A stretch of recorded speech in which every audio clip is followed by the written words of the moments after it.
Revealing others' sins does not enhance your own holiness. It's like trying to clean your house by pointing out the dust in your neighbor's home. Your space remains untidy while you gain nothing from noticing others' messes. True holiness comes from within, through cultivating compassion, humility, and integrity in your own thoughts and actions. Focusing on others' shortcomings often stems from a desire to feel morally superior, but this is ultimately an empty and unproductive pursuit. Imagine a garden where you spend all your time criticizing your neighbor's weeds instead of tending to your own plot. Your garden remains barren, and you gain no real satisfaction from fault-finding.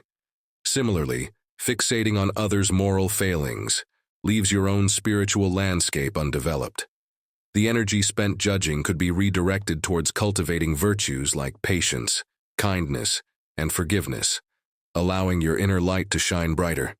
Instead of judging and revealing the sins of those around you, turn that scrutiny inward. Examine your own behaviors and actions. Work on becoming the best version of yourself through self-reflection, acts of kindness, and sincere efforts to grow and improve.